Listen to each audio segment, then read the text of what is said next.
Jazz Cabbage Cafe. This is our seventh, eighth time doing it like this. It's been getting a little bit better. And we got another good one lined up for today.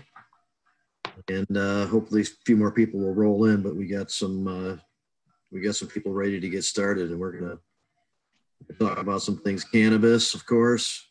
We're going to be joined by Nick Zattel, who is with the Ohm of Medicine, who is heading a Hash Bash the last few years, and with Students for Sensible Drug Policy, many other things. So we'll talk to him. And we're going to be joined by Ryan Basor as co-hosting with us for the whole show today. But we're going to spend a lot of time going over his story and leading up to the launch of his new product line. So, but we'll just start off by introducing everybody. And we're being joined by everybody else right now. So it's kind of nice. The full crew now. All right. So we're gonna talk about this a little bit more on Thursday night. Planet Green Trees, 8 o'clock. Planet Green Trees TV. Get a little bit more in depth into it. But there was a recent article in Scientific American with the headline that cannabis may not lower IQ, and just wondering if people have ever entertained the idea that what's going on? Lose cognitive activity, that you might dampen yourself in the brain department a little bit by smoking a bunch of cannabis. If you agree with that or not, Rick, why don't you, who's all here, and find out what they think, if you don't mind. Sure. Let's run through the gamut. We'll start off with C Murder. Colin McDougall, you are one of the guys, former bud tender at Ohm, a regular appearer on Medical Mondays and Planet Green Trees and this program itself. What do you think? Did you ever consider that smoking cannabis might make you less intelligent? First off, I was bud tender at Bloom. And also, I think that Ray shared a screen or something. Yeah, because it just screen is shared. And I see Hold on here. Ray I think I can fix it. I have no idea what the fuck I'm doing. I'm just you gotta hit go down to where it says share screen. I just stopped it. I think I took There we go. there you go. Rick stepped in. So Colin, I thought that was just kind of a made up rule. I mean, kind of like I don't know, it's like cannabis gives you man boobs or something. Ooh. Kind of along those lines, saying that cannabis lowers your IQ, but I don't know, I have pretty high IQ, I think. Well, Jim Salame is of Ohm of Medicine in Ann Arbor. Jim's an intelligent guy. He's a performer. He's done a lot of things. Jim, what do you think? You've used cannabis for a number of years. You've used a variety of psychotropic sources. You ever felt like your cognitive abilities were being impaired by this? If it's really good cannabis, I'm just kidding. There's I feel very even keel, I guess. I don't feel like I'm losing anything when I'm smoking cannabis. In fact, I feel I'm a little bit more inquisitive and a little bit more curious. I find that I might think through things a little bit more clearly in some cases. It definitely gives you a different perspective on things. I know a lot of people that have been smoking since they were teenagers, and they're very intelligent people and hold very prominent positions, whether it be in government or in other prominent positions. So I haven't seen anything bad from it, but like anything, it comes down to moderation. So if you're going to smoke all day, you probably won't, you might not, depending on how your body reacts, I guess, and what your priorities are and what your intentions are with the plant cannabis.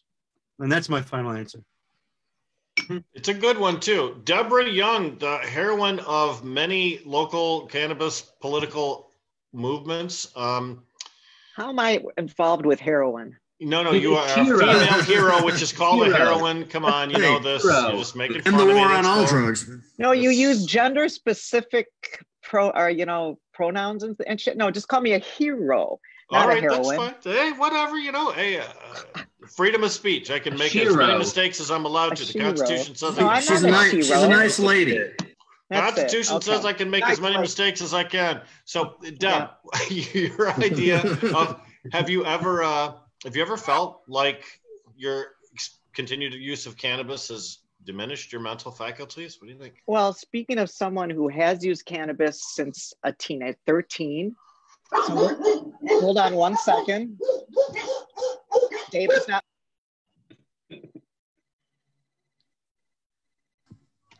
Ooh. Dog wrangling. Situation, yeah. Dog wrangling. That looks. And that's a crazy screenshot right there. Insinuating that Dave should be taking care of that and not her having to leave exactly what she was. Slid in a little slam with the husband there. Pretty not surprising. Derek Gauci, while we're waiting for Deb to come back. DG, same question to you, the ultimate cannabis consumer. As soon as Deb's live, we'll go back to her. But Derek, you ever felt like cannabis held you back, brother? I'm back. Oh, dang. I'm back. Sorry. Consumer. I can dig that. No, man, to be honest, I always felt like it's not, I don't want to say an enhancement, but it really did kind of like help me in a lot of circumstances stay focused as a photo person, or, you know, I do a lot of different things that are tedious, and it kind of keeps me focused through tedious things. I don't know. It's nice to give into your stuff a little bit. Cannabis is able to do that for me. All right, Deb, can you finish up your answer? We got you live now. Yeah, I didn't even really start it. Yeah, I've been using cannabis since like 1970. So I don't know if anybody goes back any further than that. That's a pretty long time. Yeah, I don't think it affects your IQ. I have had an IQ test, believe it or not. I do know what my IQ is. I don't think it's changed. I've got a pretty good memory. I can think of things that happened to me when I was 2 or 3, 4 years old. What Jim was saying about if it's a really good cannabis, blah, blah, blah. I think we're talking long term here, though, not just, oh, I smoked a joint today and I'm really fucked up and I can't remember where I left my keys. That's not your IQ. Okay, so your IQ would be a long-term thing, and I don't think it affects anybody long-term. If it does, then maybe I was supposed to be the fucking president. I don't know. Maybe I dumbed myself down to where this is all there is, but I don't really think it affected my IQ at all. I don't think it improved it, but I don't think it took away from it either. You would have my vote if you ran for president. I can promise you that. How about Shelley? Shelley, you're on the program. Shelley Smith, why don't you give us your opinion? Do you think that prolonged cannabis use has diminished the intelligence quotient that you experience? No, because I think it would be hard to Amazon is delivered. I guess. Hold on, there's a lot of noise in the background. I think so many other things changed with cannabis. You know, the way I saw my job, the pressure or lack of pressure that I put on myself. So I wouldn't even know how to measure that. It's what am I going to take a test that I took 20 years ago and see if I did the same? I'm a completely different human being, you know? So, and even what I would consider to be an intelligent answer probably is different than 20 years ago. So, yeah, but an IQ test isn't like that. It's not subjective. I've given IQ tests. Oh, I know. But what I'm saying is like there's set facts, and you know, you should score the same 20 years ago and today, just the basis of the facts of the test. It's puzzles and it's mazes and it's, you know, it's memory type of things. So I don't know. And Ryan, do you have some noise in the background? Is there somebody Shelley? Is it Shelley's I background? do. I'll mute myself. I'll listen in. I think. No, don't mute yourself. Just mute. No, but I think her computer is like picking up our audio and playing it again. I get it. Could be. I get it. Yeah. Okay. Yeah. Let's go to the guitar man, Razor Ray. Razor Ray Reyes. You know, you've led a rock star's life, man. You've partied harder than most Americans are allowed to party. It's true. It's true. I have smoked a lot of weed. I have done a lot of things that were probably not a good idea. And it was not the weed that was giving me those bad ideas. I can tell you that. But I can definitely say that as far as for the memory, yeah, you know, depending on the weed, that short-term memory is definitely going to be, you know, tainted. I was talking about that's buttholes. our favorite restaurant, isn't it? It's called Tate's, right? Isn't that our favorite restaurant, Jamie? Up north? Yeah, in Oscoda. We dine Taints there us. often. Taint us. Yeah. Taint us up. Taint affair. The plates are really weird looking. They serve you on a taint. Yeah. So I think if anything, the weed has been really good for getting good conversations talking about taint. At least on this show. Yeah. It's a good topic. We haven't discussed it in a while. Yeah.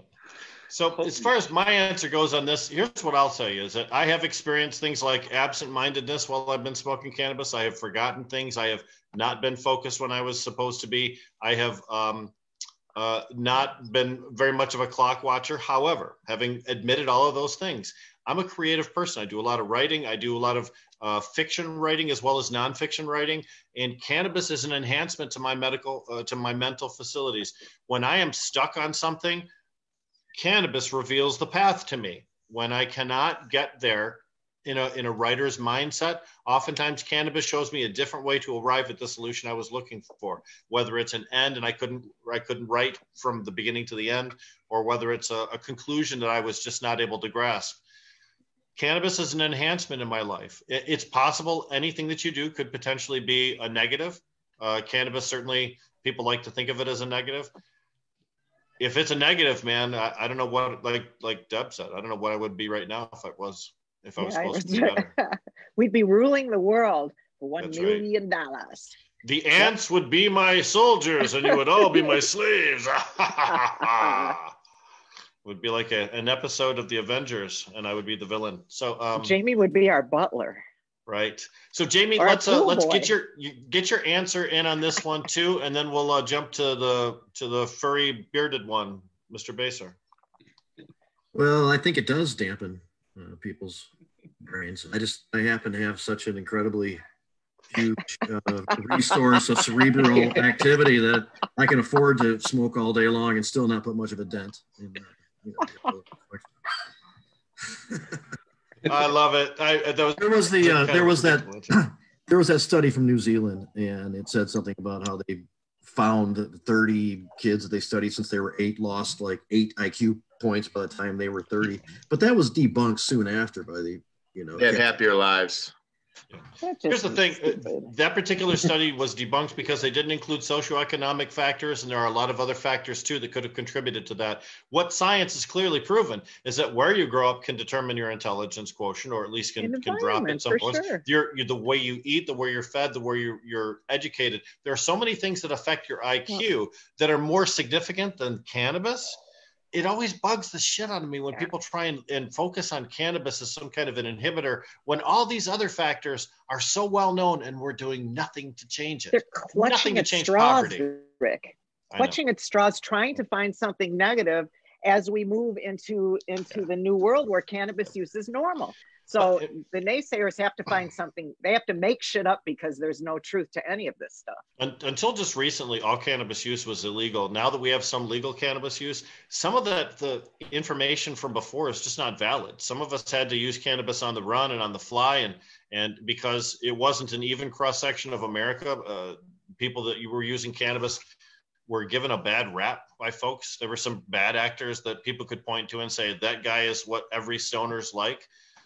And we're now overcoming that. I think when we start looking at science that's going to take place in the next 20 years, it'll be completely different because it'll have a much better idea of who cannabis users are, because we won't be afraid to tell the truth anymore. We were afraid to tell the truth for 20 damn years. I remember like some sort of like study or somewhere a couple of years ago saying that younger kids that use cannabis like earlier might mean that like those kids actually might have a higher IQ. There you go. Prove my point. I think there was that Jamaican study that didn't conclude that, but pointed to that. Yeah. Kids that were subject to it when they were young actually did. We have seen the federal government had to relax their marijuana hiring policies because they couldn't recruit intelligent enough people to be able to do cyber warfare and things of that nature. So that itself says you're looking at some of the smartest computer techs in the world, and most of them are heads. So, Department of Treasury. I think that like IQ service. Yeah. It's kind of it has to do with like how relaxed you are too. Like at any given time, like you can score higher. Like the more relaxed you are, or the more stressed you are, you can score lower. Right. And then also like isn't EQ emotional intelligence, and that's just as important. Yeah, that's different. That's a different thing. Yeah. But it's still like just as important. We just don't talk about it as much. Oh yeah, for sure. I would agree with that. A lot of smart people are nuts, right? Well, I think our Most communities of them are, I think. Our system rewards intelligence, and our schools are all based on how smart you are, not how emotionally mature you are. So oftentimes the things that we value as a society might not necessarily reflect the things that are best for us on a holistic perspective. So, Ryan, do you want to chime in on? Sure. Well, I actually, I started smoking every day around 18 or 19, and obviously smoked before that, and smoked every day until I had it where I couldn't. So I actually had 5 years off from probation and prison and probation again, and started smoking immediately again and went every day. And the work I was doing right before I started smoking, whether it be going to trivia, doing my social media, building websites, and then right afterwards, I didn't notice a difference as far as like ability to remember questions or figure out how to build a site, that type of stuff. So, I guess it could be different for some people. Everyone's endocannabinoid system is a little different, but if it does lower a couple of IQs, it's well worth the lower stress, the lower blood pressure, the lower heart rate, and feeling happy. So yes, happiness is an underrated quotient. Shelly, are you in a quiet place where you can respond to our question now, because you kind of got gypped out of your turn earlier? Shelly, that's okay. And I think that a lot of decisions, come from the emotion that we have in us. I like what Ryan was saying, because it doesn't necessarily matter how intelligent you are. In some situations, you're going to make a stronger decision because you're more level-headed. Mm-hmm. So you're chilling. What up, Nick? Hey, what's happening? Am I muted? No, you're not, Nick, but turn your phone sideways, please. Yeah, turn your phone the other way. Oh. We're gonna get to Nick a little bit later on, obviously, but we're glad to have him on with us and hang on. We're gonna start off by talking a little bit about Ryan's story, which just briefly starts off with him going to federal prison for participating in activity that's legal under state law with cannabis, and now about ready to launch a line of high quality cannabis products called. It's 420, by the way. Yep. So we're just about, and so we're going to for the 420 break, we're going to show a little video that Rick had a hand in. That's promotional for the Redemption line, and gives a little bit of Ryan's story. So Derek will cue up and get it rolling, and we will take an official 420 break, and hope everybody joins us, all of our millions of viewers from around the world. Look at young Ryan. Clean shaven Ryan. That was 15. That was 5 years ago. 15. Shut up. Derek, video's on mute.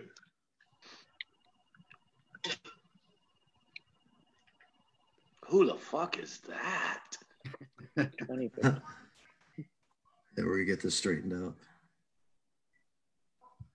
You're muted, Derek. Yeah, sorry about the technical difficulties. Give me 1 second. I fucking muted it. It's all good, bro. No, it's worth it. Ryan's got a great story. This is about a 2-minute video. It's not very long. It really sums everything up. We'll talk more detail about this stuff. It means to clear your name, to reclaim what was once yours.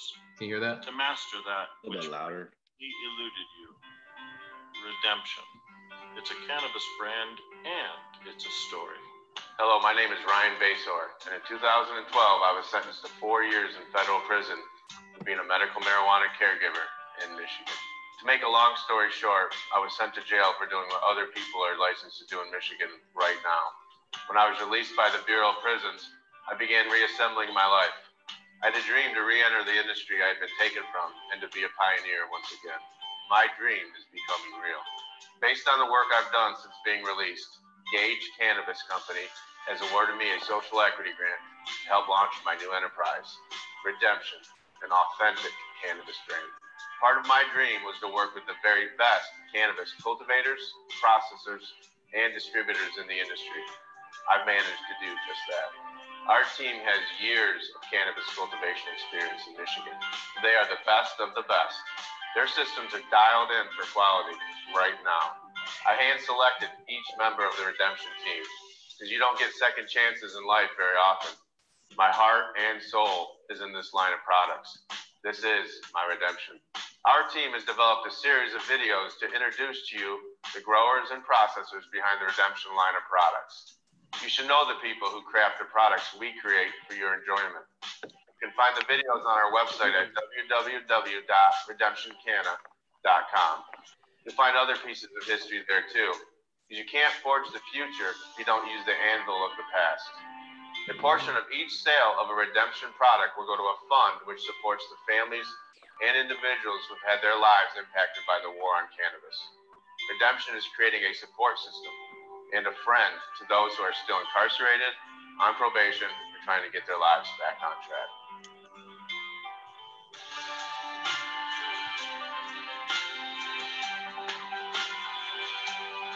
That was awesome. Right on. Redemption products, available in Michigan for the medical and adult use market. Visit www.redemptioncanna.com for more details and for more videos. Is that, Rick, is that your bedroom voice? Right. I know. It's not my bedroom voice. I don't want to know. Got this huge boner. How do you know? That's what I want to know. Why? So we had Tom Beller on last week, obviously, and is one of the great growers. Oh yeah. This, and we should have Drew Driver on one of these things. Yeah, great guy. And you get Sam And and Kevin. Elliott, Kevin Driver, and Kevin Pybus. All these guys are. Yeah. Are, all of them would be really good interviews. They all have interesting stories to tell too.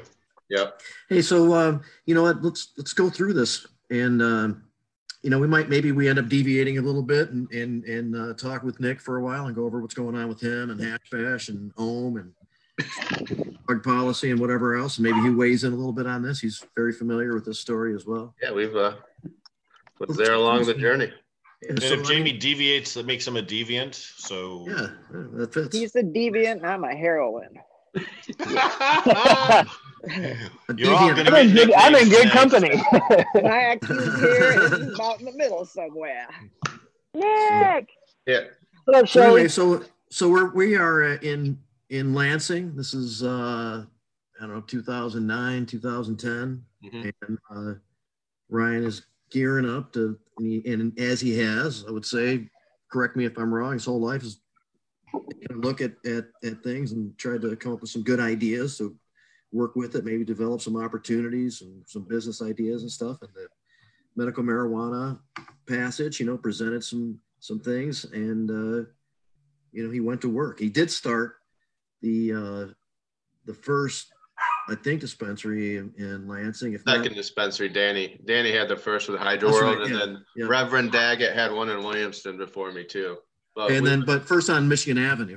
We were first on Michigan, and then you know, we ended up with 13 right almost next to each other, and I always tried to welcome everybody and help them. I thought it would give me more protection, but that didn't work out. Right. Of course. Did you say Reverend Wayne Daggett's name? We have not heard Reverend Wayne Daggett's name in a long time. And you know what? That's an interesting story, and at some point we should go over that a little bit. There's some weird shit, you know, attached to it. And there was a raid and all types of stuff. Oh yeah. He was set up. But that was a great place, Capital City Caregivers, and you're part of the grow shop that was in the building there, and you're getting into it. But the meantime, you're also helping to get used properties that weren't being used. This was a bad economic time, and you teamed up with somebody who has available space and legitimately put together a company helping caregivers get growing in these spaces, you know, basically. And it was all under state law. So that was where the issue was, not that with a lot of people got raided for their dispensaries and stuff. But the dispensary never got raided, and we went and helped set up three caregiver grows and had multiple attorneys, and you know, had the local police, the county prosecutor, and the state police either walk through it and okay it, or both. And wow. And you know, and I had quit my career.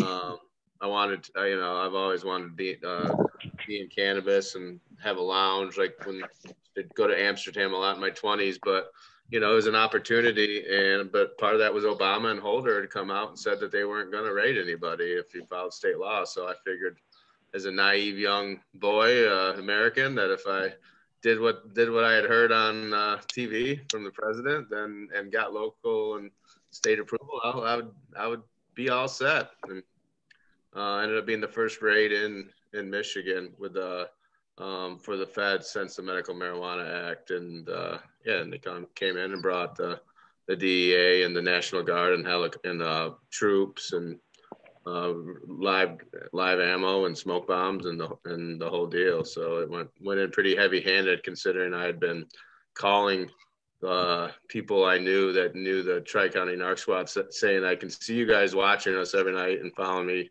Please come in and take a tour. We're okay. You know, I tried to keep telling them, I know they're watching me, and please come and talk to us. And then they came in like that. Well, let's set the stage even further too. In the city of Lansing at this time, Michigan Avenue had a lot of vagrant buildings, a lot of places that just couldn't get rented. And then the cannabis industry started to take hold. And then Lansing, Michigan Avenue became what we called the Green Mile. Tons of distribution centers open up through there, taking up all of these vagrant buildings. And when lawmakers would come through, they would just piss them off. They would see all these different green crosses, and it would make them angry. So they would incite the police in different places to take actions that might not necessarily be legal, but just because they were getting pressure from Lansing, some of these sheriffs and other people would jump off on this. Oakland County is an example of that. Lansing is an example of that. Everywhere above the knuckles is an example of that too. So, and a couple things too with that. It's Ingham County, and there's the line that separates the Western and Eastern District is right there. Yep. And one district's taking on more of a restrictive approach toward cannabis. The other one was putting it as less of a priority. So the Eastern District didn't really go after stuff as much, particularly with memos out there and stuff like that. Those are federal prosecution districts when you're referring to Eastern and Western District. Two different sets of prosecutors, one on one side, one on the other. And so when in some cases and in some areas, when there wasn't a lot of cooperation from local prosecutors and people willing to be involved in being prohibitive and stuff like that with this new activity, sometimes they would try to go enlist the help of the feds, who, since it was still federally illegal, they could sometimes do that. So they get some pressure from lawmakers. And then let's add the MAC component too. After they started raids in 2010, in August and September 2010 of medical caregivers, distribution centers, a bunch of us gathered together to form the Michigan Association of Compassion Centers. In January of 2011, we sued Bill Schuette. When was your raid, Ryan Basor? Mine was prior to that. That was the last day of the year, and it was November, the end of November, last day of November of 10. So yours was one of those raids that inspired us to be able to go to the Attorney General to sue him, to say it was wrong. And we had already started the MAC, and people had already started kind of getting raided. And I remember there was a request for information from the registry from the feds, and, and these anonymous people turned out to be Ryan and what's known as the Okemos 7. To be a little bit more detailed, there was a request from the federal government, DEA, to get information on about 12 Michigan residents from the medical marijuana database, which is forbidden by law. Bill Schuette said, if you elect me, I will give the feds this information, even though Mike Cox, the prior attorney general, said he would not. Bill Schuette did get elected. He came in office in January and gave them that fucking information. And it was, like you said, information we believe on Ryan and some other people associated with him. It was. And we sued to try to stop that. Which was so, I mean, from there. You said Cox.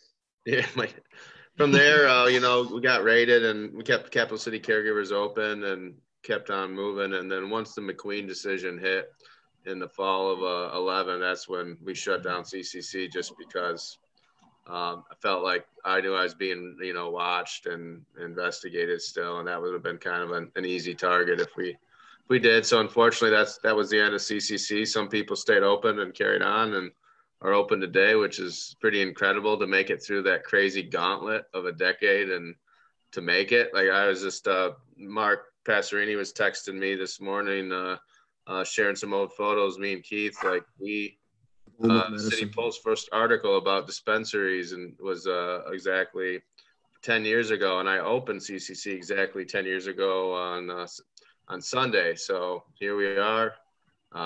You know, some people made it through. Some other people got the crap kicked out of us and made it back. And there's been a lot of people that didn't. So, you know, I always look at, like, you know, things like this and feel fortunate. And then that's kind of the bond, you know, we all have with people that have been doing it this long, because we remember everybody that's not around now or just gave up.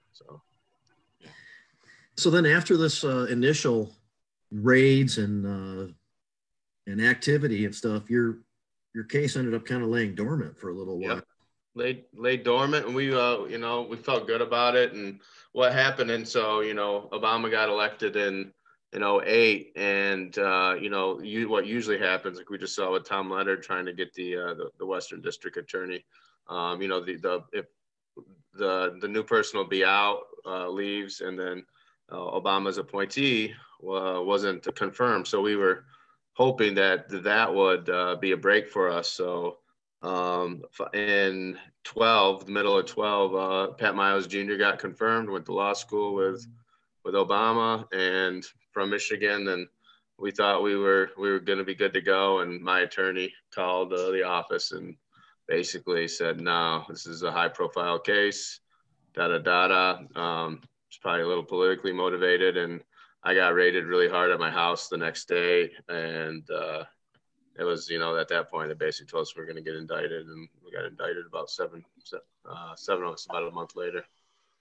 Well, and the raid on your place, the initial raid on the caregiver facilities was a big deal because they used National Guard with helicopters. They used an overabundance of force in order to raid there. And that type of a giant paramilitary activity drew a lot of media coverage. Yeah. The Lansing 7, the Okemos 7, really, that was dominating the news cycle for a long time. And you know, it also took, you know, the acting governor Granholm, she had to sign off on it. And there was a lot of red tape even to make that happen. So even on my case, you know, like I didn't make it to trial. I don't have millions of dollars to fight. I spent everything I had, but, like, you know, there's issues that could have been brought out that are crazy, but unfortunately, when you get hit by the feds, you saw what happened to others who have tried that. Yeah, they punish you. The average case, if you plead guilty for a first-time drug offender like myself, is 4 years, and that's what I got. But if you fight it and take it to trial and lose, the average sentence is 14 years, and the Western District wins 99% of the cases. So I was just going to say that's like 99% of the cases go to plea bargain because of the pressure you just talked about. Plea bargain or trial, and you don't win. And I mean, they have unlimited resources, and there's that saying, and there's a book I read in prison, you can indict how to indict a ham and cheese sandwich. You literally can indict anyone you want. These grand juries you hear about that they go talk to, you think they sound all regal, and no, it's just a bunch of neighborhood people that, you know, maybe wanted to get in other people's business more than they should a lot of times, and it's not anything it's qualified for. So, you know, but that's over. You just never want to get caught up with the feds, and that's why I'm glad they know I'm just a harmless dude that thought marijuana should be legal and was going to fight for it. They got a huge psychological profile on me now, and they leave me alone, and they know I'm not like a threat or anything like that. So you know, the PTSD is really going away. Especially they're concentrating on a lot of other people right now. So I'm the least of their worries. So Bass, you get out of prison, you get out of federal prison 2.5 years in there, and then you're on probation. So you come back to Lansing and you start to rebuild your life. Talk about that. Yeah, I got out, and I was able to work with my buddy, attorney Bob Bildori, and you know, helped his law firm, but then also started social media and marketing and building websites. I'd read about it in prison, and then needed a skill, and I wanted to be involved in cannabis still. So having so many friends that were supportive while I was in, and when I got out, I picked up a lot of you know, marketing accounts, basically Oma Medicine, Third Coast, you know, people that are here right now, Planet Green Trees, Camorra Law. Well, and then my legalized. Can we talk about that? Yeah, then that was going to be my next thing, of course. And then I got to work with MI Legalized and be back in the game. And I spent a lot of afternoons and Jeff Hank's office downtown at the Capitol with Chris Silva and Nick Sattel and, and obviously Jamie and Deb and Colin and was Rick. And then, Colin was getting involved back then. And, it was fun. It was fun to be back in it, even though maybe that was pushing the boundary a little bit. But I could not stay away. And then that was a lot of fun. And being around it without using and not being able to test it out. And I got out. I didn't know about GG4 until I got out. That's how long I've been, long ago. So remember that. But got off of probation in January of 2017. I had 8 years of a tail, and when I went away, the judge said, if you go in and you behave yourself, don't get any trouble, we'll let you out after a year. And they called, my lawyer called, and he said it was the quickest turnaround he's had in 30 years. And prosecutor said absolutely. And the judge said a nice comment and said yes. And I was off and got the call, and then I took a dab, and then I fell on the floor. So, nice. Hey man, so put it in perspective. Like, you're probationary, but you were able to, as you just described, you were able to work through it and get off of it earlier than typical, and that type. Yeah, I should still be on it. So I mean, right. It's akin as if you did something that was like tremendously heinous. Like, it was very. Well, the world penalty did not suit the crime. In other words, right. The world's changed a lot since overkill. Even my good buddy that I was in prison with, that I grew up with, because he was there for 10 years for a different crime, and he got out last year. And he's like, hey, because you're not allowed to be around felons. And he said, hey, can I be around my friend Ryan Basor? He's helped me with this, and this. And they were just like, oh yeah, we know who Ryan is. Yep, you absolutely can, and all that. So that helps with the PTSD and all that. So just knowing that, they don't. It was a lot different going in than coming out, and the way they treated me. Well, you've also helped people that are convicted but not yet incarcerated learn what they're likely to face and how to prepare for it, and helped people that are about to undergo that experience, maybe have an easier ride because you were there for them. Yeah, I did that. People would get a hold of me, especially when I first got out, and then some of the federal attorneys. I had such an understanding of the drug program, the behavior modification program, and what life's like going in there. So they actually had me start coming in and talking to all their clients before they went in, what to expect, helping their families. And that was nice. So it was just, the idea is, and even when I was in there, if you take the right attitude, I got in the habit of trying to help a lot of people, whether it be, the English second language groups, the Dominicans, the Cubans, the Puerto Ricans, all the guys in my RDAP, that we had to do essays and papers, and they had to do it to pass. So just started trying to help a lot of people and move forward, and makes life better, I guess. And that's one of the things that they did pound in my head. Ryan, what's RDAP? You mentioned it. What's RDAP? RDAP is the Residential Drug Abuse Program. It's really a behavior modification program, but it's in the federal system. It's the only way to get time off your sentence without telling on someone. So I got a year off from completing it. It's tough. It's 9 months of like just intensive. You live in the same unit with all the other guys, and it's like Bad Girls Club mixed with real world and everything in between. It's nuts. Like, and there's a U.S. senator in there, all the way to drug kingpins to guys that smurfed ephedra for meth. Just, it was every walk of life and everything in between. And it really just taught me, if you stay in if you're nice to people, and then you're like people. Yeah, if you're nice to people and stay, mind your own business, you'll be all right. But yeah, it's something else. I never would want to do it again. Well, yeah, I just want to say something really quick. I mean, the time that you were in prison, I know that Mark and I would be at home, and Mark would be talking about you, and just everything you did for the industry before you went in, and then all the things that you're doing afterwards now too. It's just, you're like a warrior and a true hero. And I salute you, my friend. And I'm, happy to know you for that. Very nice. I think many agree. I agree. Good, Colin. All right, so after go ahead, Jamie, were you going to?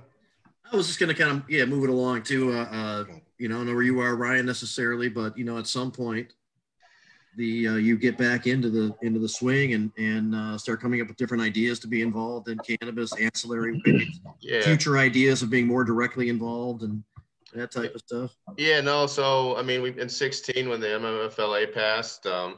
It's always been my dream to be in the marijuana business. I love it. I wouldn't want to do anything else. So, but I was a marijuana felon. So, with the MMFLA, I couldn't qualify. So, started actually that's how I met Tom Beller. I started calling municipalities early, right after it passed, and found out Calcasco was interested, and went up there and I secured some property in an industrial park that they wanted, and I picked up some clients and helped them get licensed, and Tom Beller was the first one. And at that point, I got talked into starting a company instead of doing it myself. It was MMLE, which I brought Jamie into, and he did a great job, and we teamed up for that, and met some great people over there, and the goal was to go and help write ordinances and get properties before they turn green zone, flip them and keep the best ones for ourselves and build a vertically integrated company. And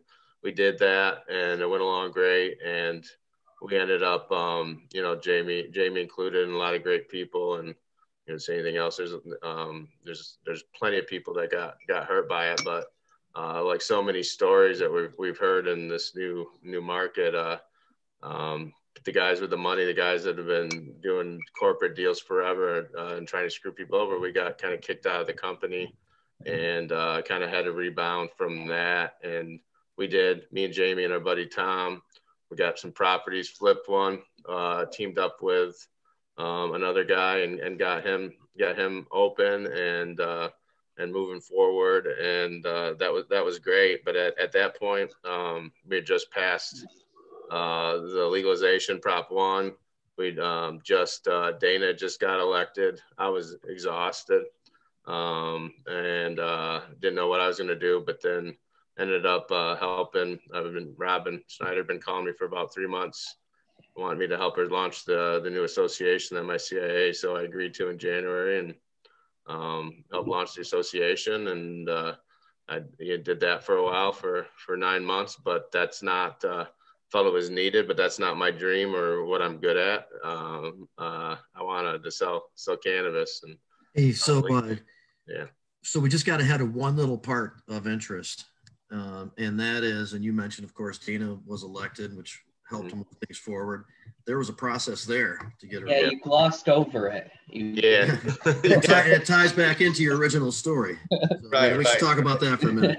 So, talk about Rat Miles. Yeah, so it was nuts. I remember, I think it was Camorn called me, or in conjunction with you, Jamie, talking about how Pat Miles Jr. was the heir apparent, had been endorsed by the UAW and Black Caucus, and no one ever lost. But this lady, Dana Nessel, that's running, and you got to talk to her. And I'm like, well, and at that time, that's like not even when he said that, I think Michael was kind of trying to figure out the timeline, and people didn't realize that Pat Miles was the one that put me in federal prison and indicted me, and that Western District Federal Prosecutor. So yeah, actually, so then Jamie and I went down to the Brighton Panera and met with Dana and Abby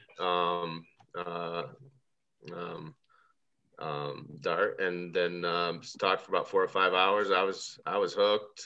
Believed. I had no idea what a long shot it was or how crazy it was, but I was like, yeah, we're gonna do this. I just it tore me up inside because I knew we were gonna pass in 18. I felt like it, and we couldn't have this guy that's anti-weed and put me in prison and in charge of this and win on the same day. So we just started. I went back, talked to Bob Eldori again, and we put together a fundraiser in Okemos. There was an incredible turnout, a lot of movers and shakers in the Democratic Party, and he even got called up to local old Democratic joint the next day, telling them, "How dare you?" After the fundraisers, like, she's not going to win. How dare you? Have you seen that YouTube video about her penis? And, just got lambasted. And she told them, "You guys are out of touch. You guys don't know what you're talking about." And she is going to win and basically get lost. And it got pretty wild, as we know. I mean, didn't Jamie and Rick and I'm sure everyone was watching the Democratic forums that we got involved with, and our buddy Ryan Brown was there with us too. But shout out Ryan Brown. Yeah, and that's and that's when it got really nuts, when Pat Miles and his team, can't believe Jen Strayer Air, like they started hiring trolls to take us on, but we just got we had the truth, and we knew the actual story, and their paid people couldn't hold up with us. So then we got Baldori on, the actual lawyer on the case, to tell these lawyers what was really happening, and ended up Michigan radio and all these different people started talking about it, and by the end of it, the pressure that all of us helped put on him, he went from saying the ear of a gummy is going to get a grown man high to the hospital. He was done. He's going to legalize it. So it wasn't. The story was a little confusing. There were things that we had to point out, but you could tell later on other people were starting to regurgitate what we were saying. They started understanding. So, like, when the feds say there's like 300 plants or whatever, that's collapsing all these individual legal caregiver growth members together. We explain that kind of stuff. Yeah. Here's the other thing too. Dana Nessel won, and we talked about this the other night. Colin says Dana Nessel won by, I think, 1.3%. That's such a thin margin. That's a ridiculously small number of people. The Ryan Basor story, the whole Okama 7 story, converted people into supporting Dana and away from Pat. There's no doubt in my mind, and I'm sure no doubt in anybody else's mind here, that story and the support of the cannabis community that came along with it, that made the difference in her being elected or not.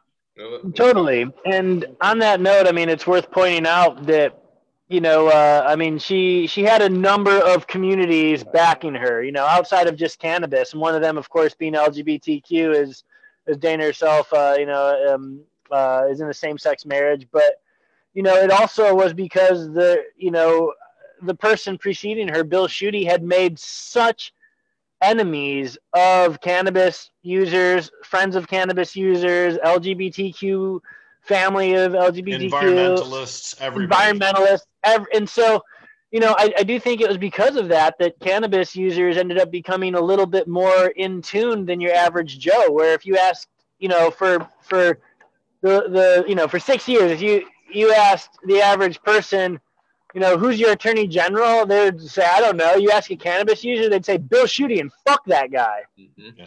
Well, here's the deal. 3 years after Bill Schuette's out of office, almost 4 years now after Bill Schuette's out of office, the beginning of every Planet Green Tree show starts with the phrase, fuck Bill Schuette. 3 years after he's out of office, that's how bad the stain has been on his reputation. It's only been like it hasn't been 3 years. It's only been like 2 years? It seems like a long time because he was such an asshole. There's a brief time when he was discussing running for Michigan totally awesome. Supreme Court. And that I think the reaction was negative totally awesome. Pretty quickly. Can I get 2 cheese as well? I do agree with. I gotta weigh them. I do Give me agree like with, 3 minutes.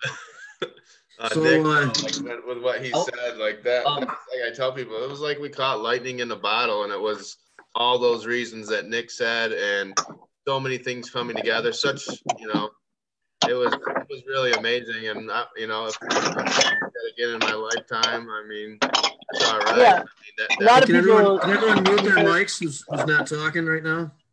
A lot of people, it's might be dead. Might not. But yeah, I mean, like Sam Pernick also played a huge role, and with just getting out the Democratic vote internally, and it was a snowstorm in February in Detroit or statewide, in the conventions in Detroit, and we still turned out enough people to. We talk about Dana winning by 1 plus percentage margin in the statewide election, but she won handily at the Michigan Democratic Party convention, if I remember. You did. Yeah, we took a bus. I went on a bus with a bunch of Bloom people to that. It was awesome. Shelley, would you mute your mic?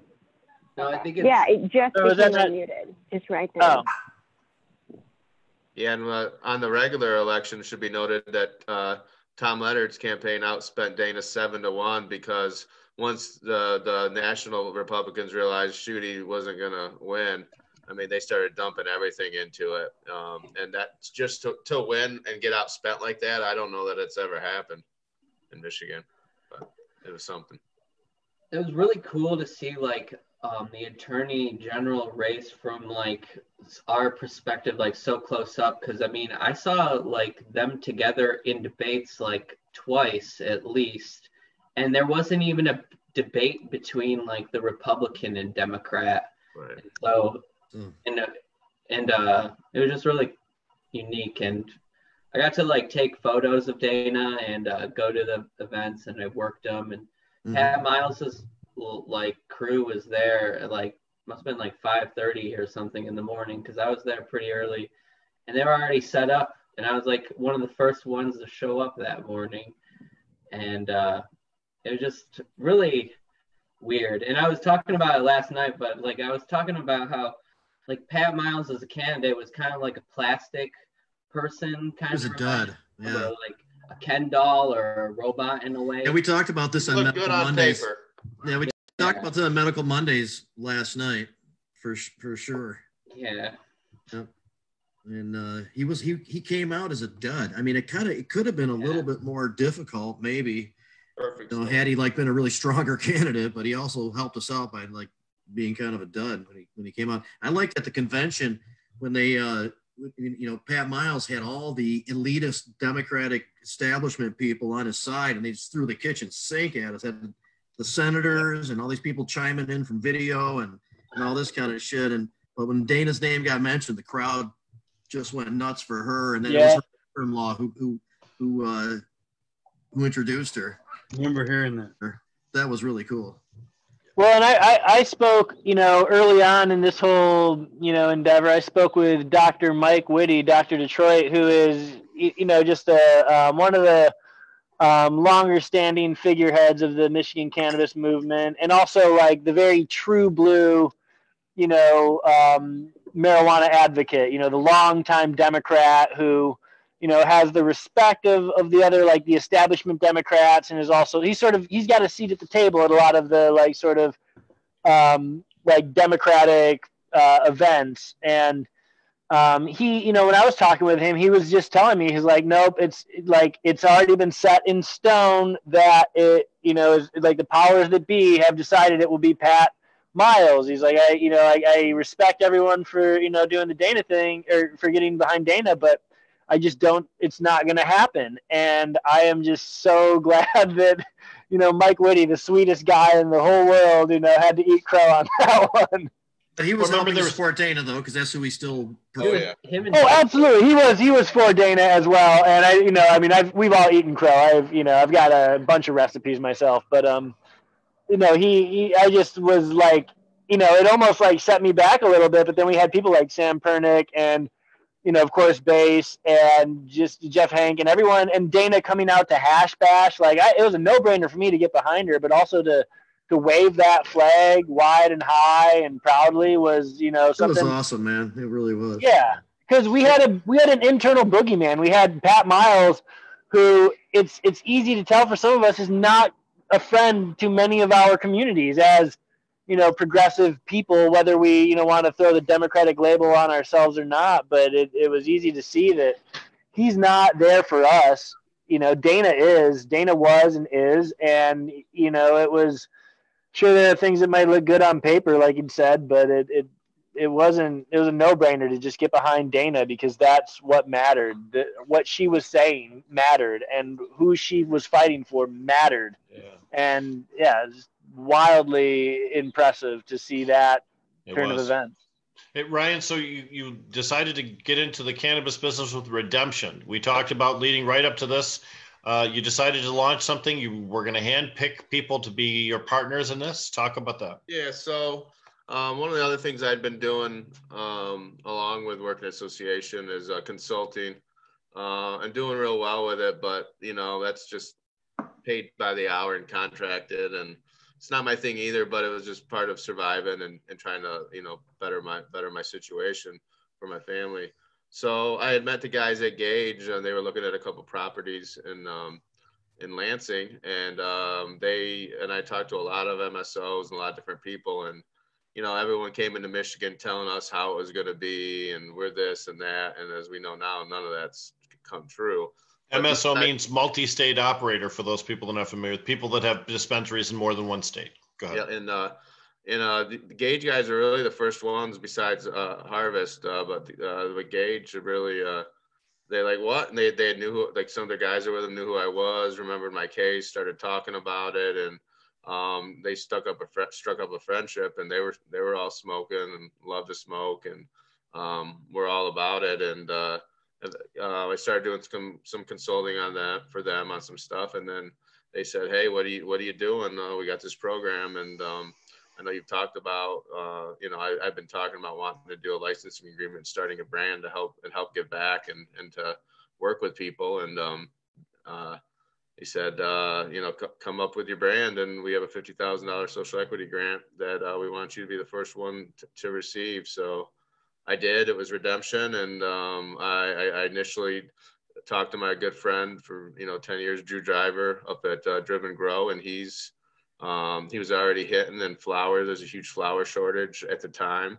and there is still on the rec side, but at the time he's like, yeah, let's co-brand my flower. And then I talked with Tom Bell at Real Leaf, who, like I said, I met and helped him get his license, and we became friends, and Jamie's helped him as well, and great flower. I met him through the guys at Kind Provisioning when I got back out, and he's been around doing it, and then I also talked to Kevin Pivus from True Cannabis, and he's got great stuff, and these guys are all on board. And then I'd met Sam and Elliot from Fresh Coast Extracts multiple times from traveling around the north and going to town municipality meetings, and I was like, who are these two young kids that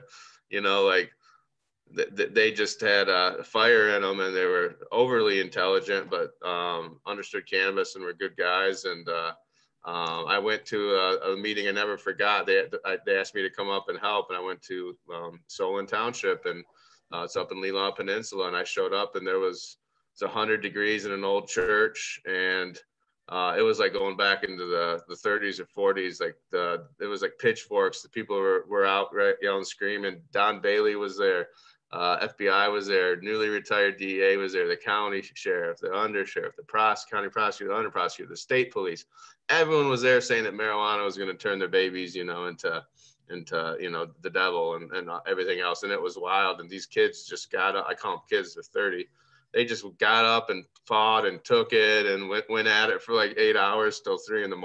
And I was really impressed. And they're in Kalkaska. They decided to go to a municipality that wants them and wants to help them. And Kalkaska's just been wonderful. That's where Tom Beller is as well. And also the botanical company is going to be opening up there as well. So it's been great. And so I started the brand Redemption, and part of every sale is going to go to the nonprofit that I'm starting, and we're going to help people that are in there, put money on the books, help with getting out.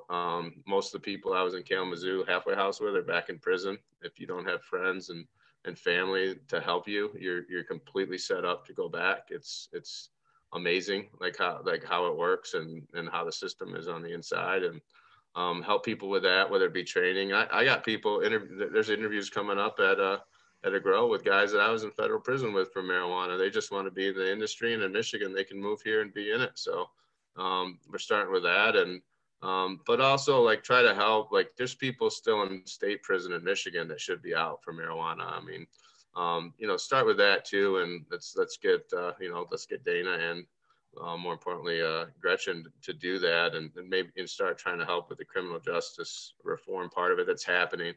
And I've met some cool people from across the country doing the same things.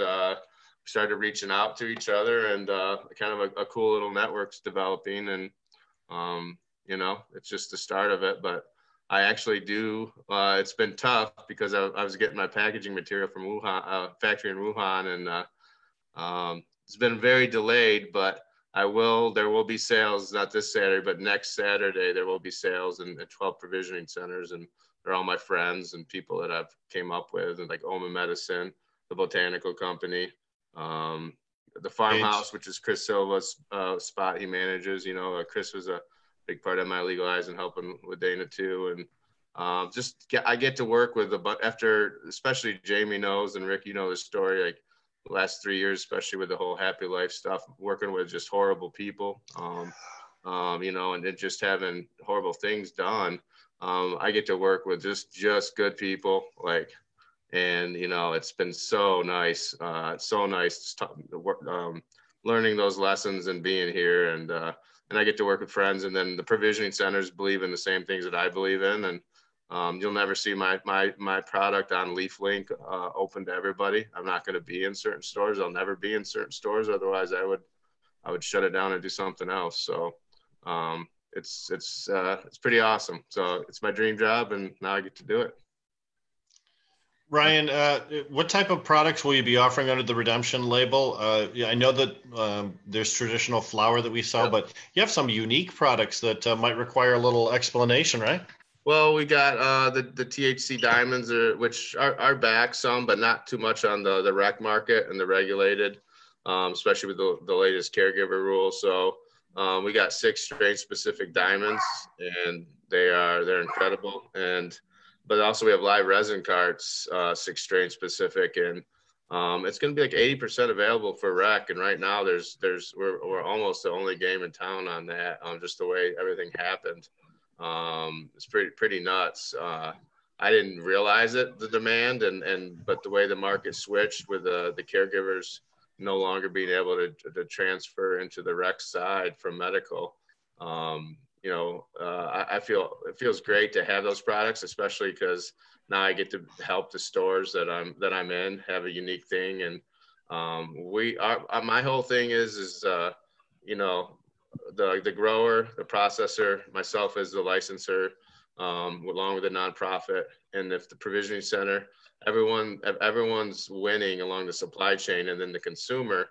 We're not going to overcharge. Our prices on the diamonds and the carts, even though we're the only game in town, or there's a couple others we're a lot less wholesale. And, you know, that's just how we're going to do it, because we're trying to build long relationships like we have. I mean, this is going on over a decade, and there's a lot of quick hits and people trying to make big margins because of the way the market dictates and say it's just business. But you know, we're trying to build long relationships with these provisioning centers, and not one part of the supply chain getting over on anybody else. And that in turn helps the end user, the consumer, and the patients. So I'm excited about that, and everyone's on board with that as well.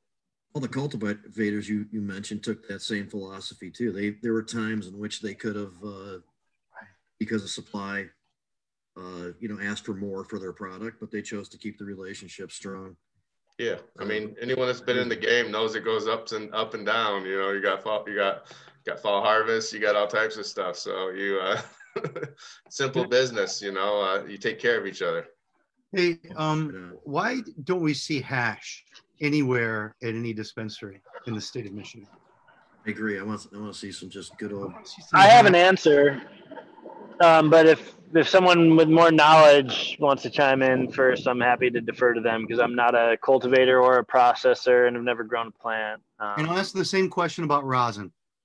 Okay, thank you. I'll tell you that rosin is pretty widely available in the non-regulated market at the different places in Genesee County and some of the other folks that were open prior to just this recent round of shutdowns. Rosin was a very commonly available thing. So it seems like that would be something that would transfer over to the regulated market, eh? Yeah. I got an answer for you too. These here, I got some right here. These diamonds are 21st century hash. Is what you can say at the dispensary. That's what some people say, man, but there is Maybe it's the nostalgia or something for us old schoolers, but yeah, that's a solution to the hash, shortage, but not an answer to why we don't have any hash. I know a lot.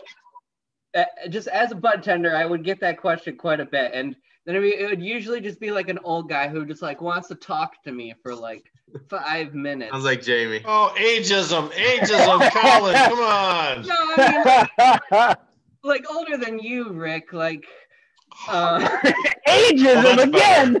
I'm older than Rick. Wow. Did they have a wheeler, a little cart? No, they would always ask me for the Acapulco Gold, though, and the monkey paw, and the tie sticks.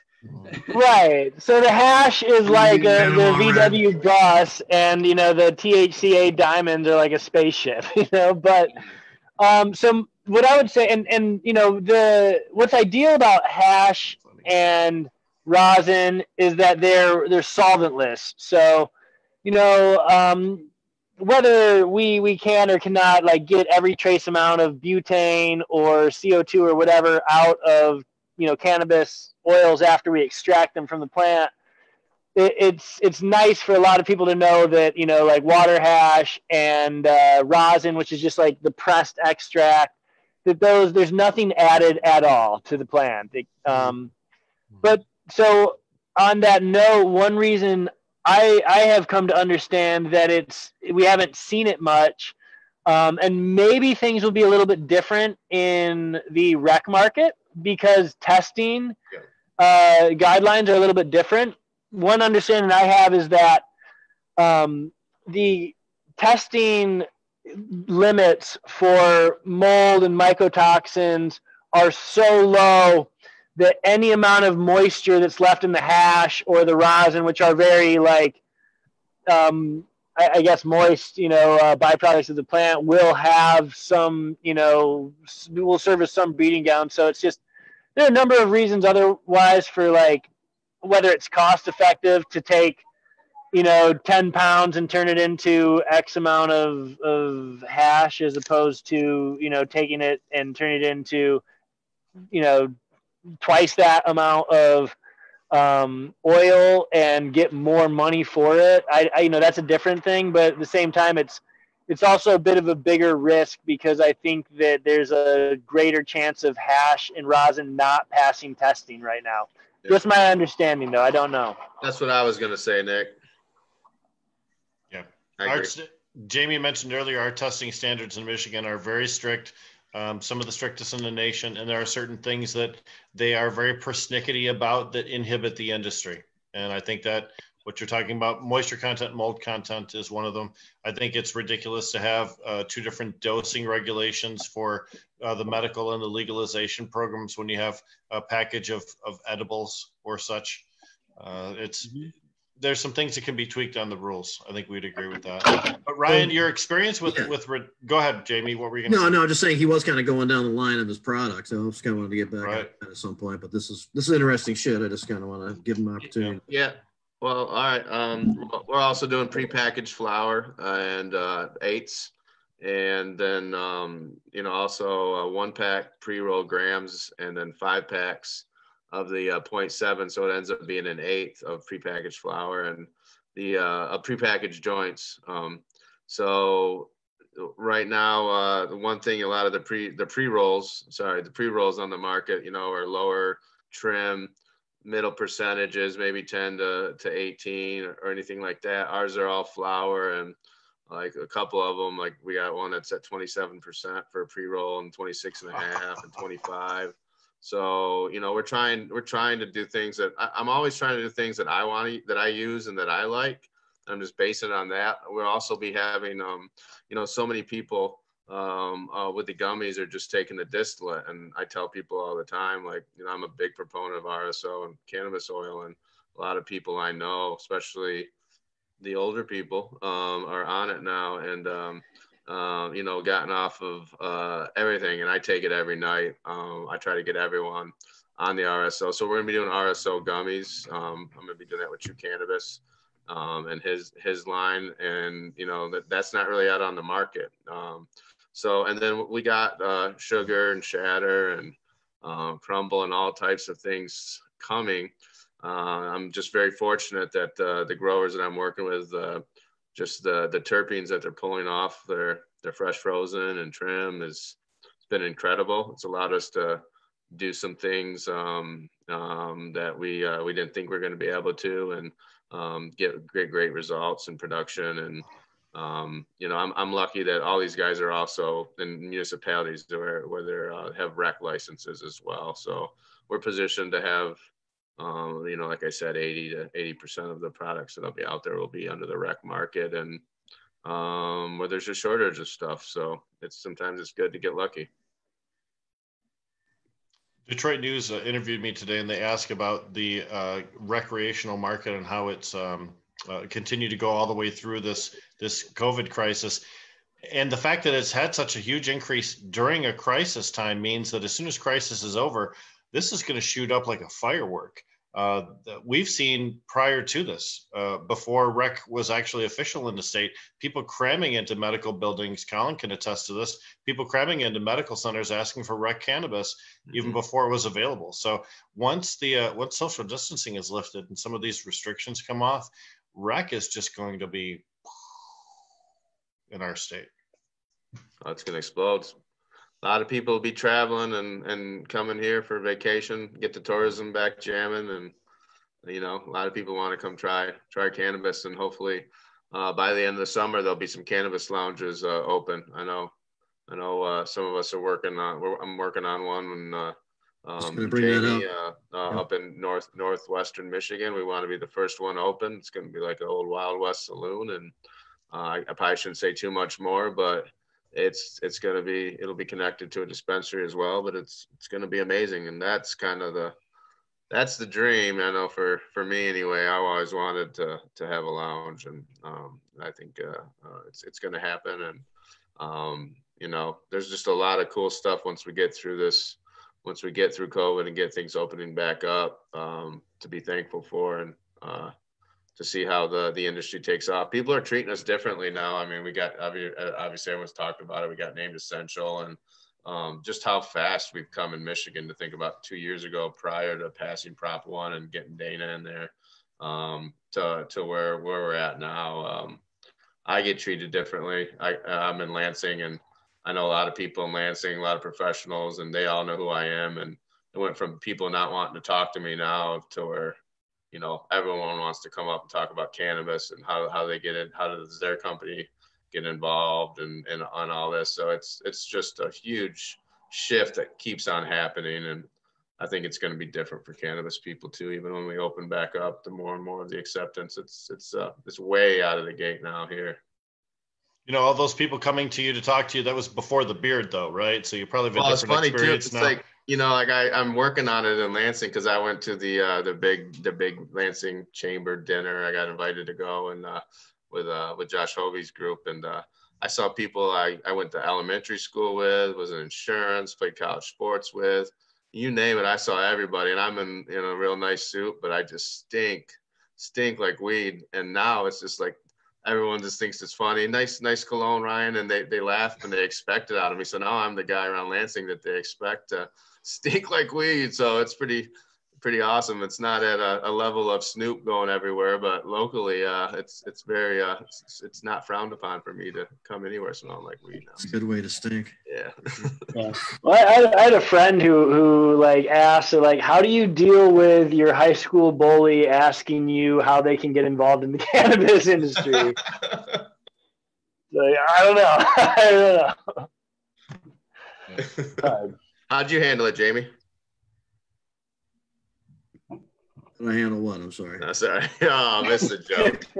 Yeah. How'd you handle the high school bully? Being a high school bully or getting bullied? No. That's how it's you missed it. Watch it on replay when you check it on YouTube. Catch the joke on YouTube. Kicking ass off to the side while a little banter was taking place. Video chess or something like that. So, well, Ryan, that's all exciting. You said that you'll have your products in stores maybe next week. Is that about right? It's going to be next Saturday for sure. We were almost ready for this Friday and Saturday, but just dealing with metric and the whole level and sales went so quickly and so fast that the amount of packaging that needs to be handled and that whole process, I've never been through it. Now I have.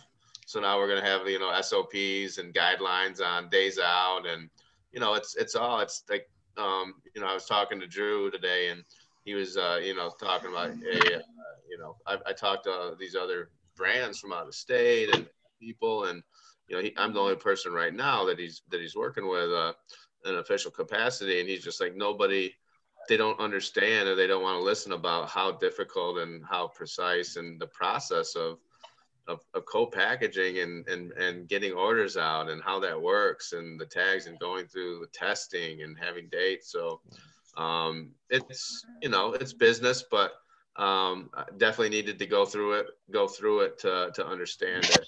Now I think I do. Of course, there's going to be more mistakes down the road, but hopefully not these ones. So it's good. And then I'm adjusting to life. I'm getting, I'm going to be going with a local packaging company that's been around here for 100 years in my area, but they have relationships in 30 countries with factories and quality control. So it's kind of, in a post-COVID, and I'm not going to be relying on China. I'd like to get everything I can in the United States, but if that's not feasible, then it's going to be from something I can count on. It just is. That's just the way it's going to be for me moving forward. Botanical company perspective, we are excited and honored to have this your line come into that store, and the cultivators who are working with you, we also work with quite regularly there, and they can vouch for their product and the quality, even in the times where there's often the comparison to the more craft style, caregiver type cannabis and stuff. We still have some pretty decent cannabis given that kind of comparison, and we're just really looking forward to it. And toward the end of next week, there'll be some announcements on how some people are going to go about distributing this and adding on some extra, I think, really cool incentives and dimensions and offerings and stuff like that. So yeah, at the end of next week, there'll be some cool announcements on that. Yeah, and that's one thing. It's fun to do, and obviously, I want to, part of the story we want to tell, and you guys are always telling, is the history of cannabis, and I think we've been doing a good job. There's been people coming into the state trying to rewrite what happened here, and that hasn't gone well, in my opinion, for them. So we'll stay here, and we're always telling it. And I want to talk about my relationship with Botanical, and then also I'm excited my relationship with Ohm as well. And not everyone knows that was Mark Passerini and Keith. And actually Worm helped me open. I'm seeing Worm on Friday, by the way. Well, I'll second what Jamie said, that I'm personally really excited to carry Redemption at the Home of Medicine. And when I say personally excited, it has nothing to do with, just the branding of it or selling it or anything. But when I heard like we're supposed to be getting it this week, I was like, I've been taking a THC break for the last week and a half, 2 weeks, and I was like, oh shit, like I better get my tolerance back up just to try whatever we're getting from you, man. I think it's live resin and diamond. So yep. You're getting pre-rolls and packaged 8s and 5-packs. You're getting one thing that we are doing, it's going to be a Redemption product in the future. I won't get into why, but you're getting some live resin, and so is live resin carts, and so is Jamie from the being tomorrow on the transport, but it's from the same grower, processor, and everything from the Redemption live resin carts. So it's going to be a really good, representation of what my stuff's going to be. But the rest of the stuff's coming out with flour. The packaging for the rest of the live resin, the diamonds, is on its way. It's supposed to land in Miami tomorrow, so we're getting close there. So almost got it all in. It's been quite a journey with the packaging. Try to launch right before Chinese New Year, and then have the COVID break out in my factory be in Wuhan. So. Yeah. Well, and Brian, you've embarked on entrepreneurial ventures. You've been incarcerated, but perhaps the most dangerous thing you could potentially do was get married, and you did. Jenna is a wonderful woman, and you're very lucky to have her. How's life being married? life's it's been cool. We we're ready to. I bought a condo in 17, and I'm in East Lansing. We're ready to get back out to a house and more square footage as I break into that. But she's been lucky. She's been working. She was a caregiver and worked in conjunction with me before. During like the whole raid and everything. She didn't get indicted, thank God, and she had to quit. She stopped, and she's been working her butt off ever since, and has worked every day 6 days a week for years and years. So she actually got a chance to during all this to relax, and it's been good. It's been a good time to spend with her and talking to her and reconnecting with a lot of people. And but that's all going great. I'm definitely glad I did. It was time. Yeah. Well, Jamie, did you want anything else we want to wrap up with Ryan before we jump to Nick and his turn?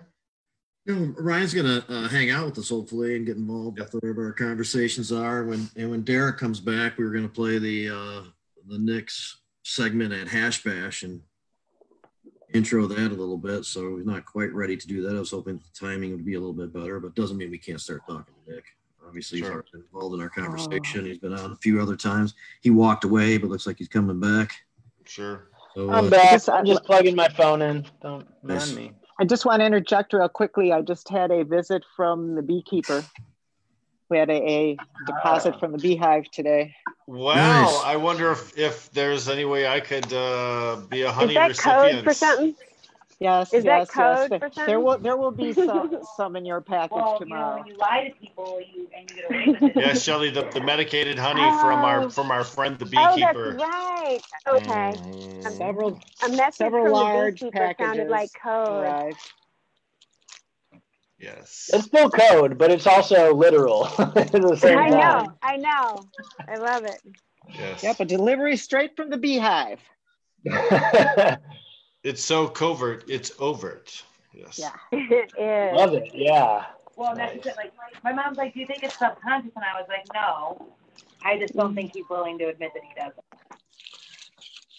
So, Nick, you look pretty casual today, man. You look comfortable at the homestead? I am comfortable. I am casual. It's my day off, so I'm just sort of kicking it.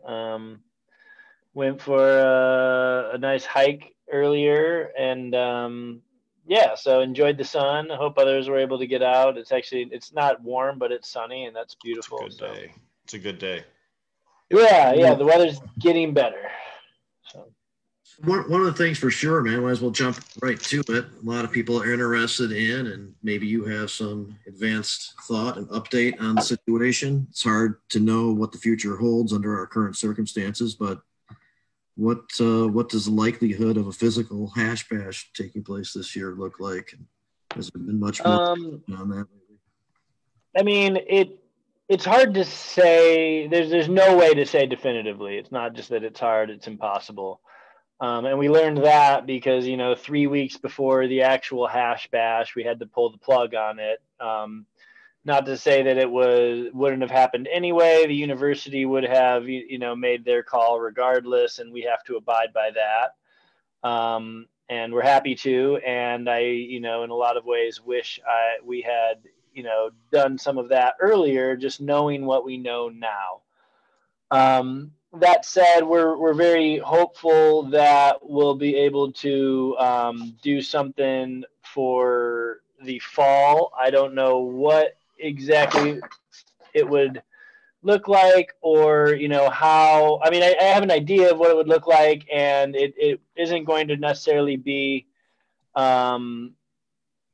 it's with hash bash. I should preface by saying there's more than just the Diag rally, which next year will be the 50th year, assuming we can get one off the ground this year. And we did. So next year, no matter what, will be the 50th year, thanks to Jamie for doing really a great service to the cannabis community by making sure Hash Bash went on by going online. But so that said, there's a lot that can happen in between now and the fall even. And since we are dependent on, getting permitting and doing it in a legitimate manner. There's a lot that we need to take into consideration. And also there are other partnered events with Hash Bash, or events that happen at the same time that we coordinate with. We don't necessarily, we're not at all under the same operations or leadership or anything, but the Monroe Street Fair being the main one that's side by side with Hash Bash and Adam's Hash Bash Cup, and then there have been Hash Bash academic panels and the Michigan Normal Spring Meeting. There's a litany of events that happen around Hash Bash, and so to get all of those heads together is one feat, and make sure that everything is coordinated and that we've got the right ideas and the same messaging going forward, but also not knowing if there are going to be options for that in the fall is something that is difficult right now. So we see a lot of summer concerts, tours, festivals, events being canceled or postponed.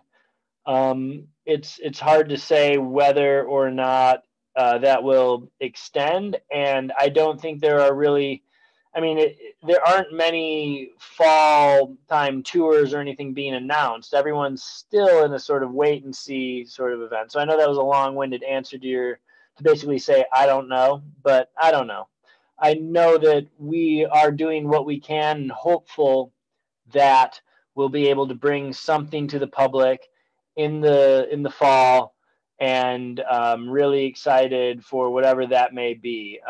If it doesn't happen by the late fall, it's likely we'll just reserve our energy until next year's Hash Bash to make the first Saturday of April 2021 an absolute blowout event. The 50th Hash Bash. Jubilee. The Jubilee, as they say. So do you picture Hash Bash even next year?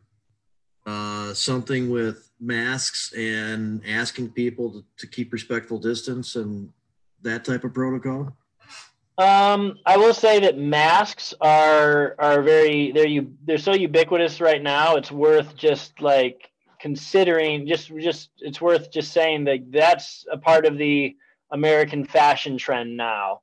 It was the case in parts of Asia and maybe other parts of the world and even like raver culture and stuff, but for probably different reasons.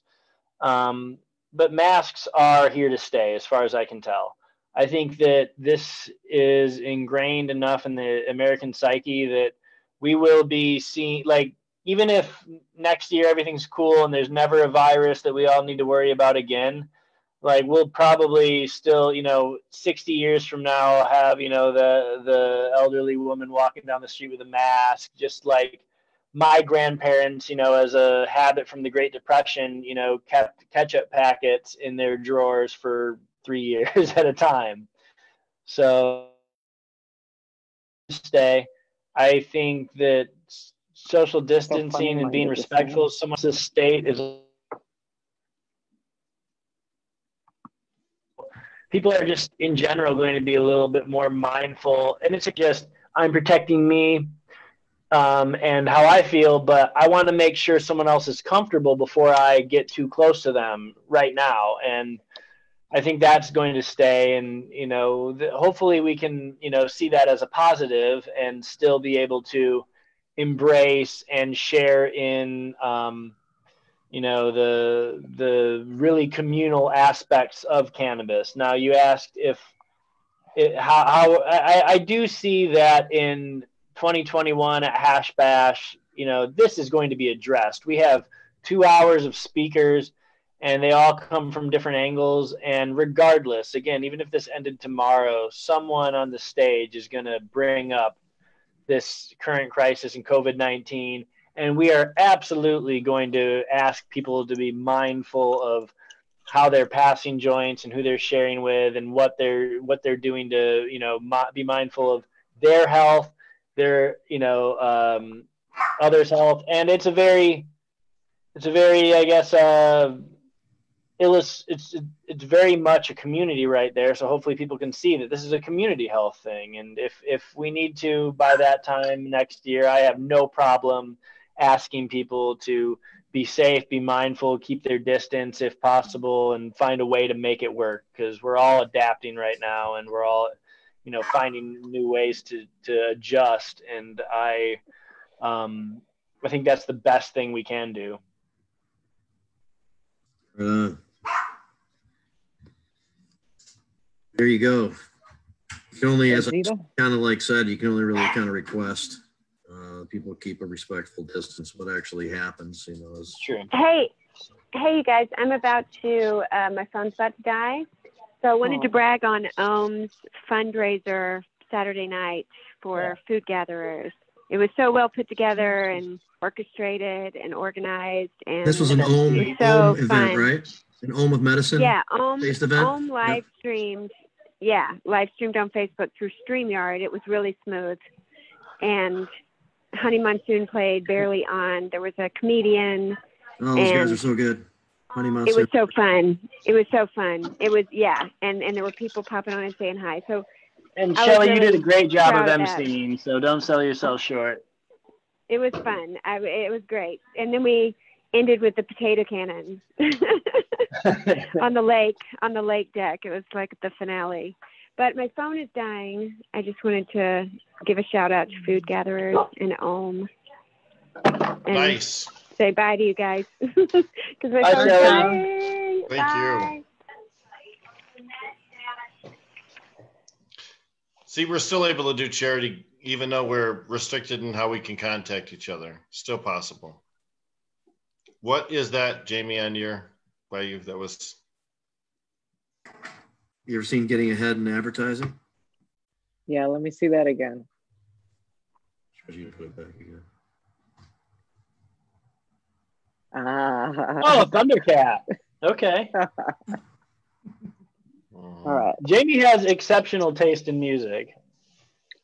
Should be noted. He has exceptional taste in everything. Don't you know that, Nick?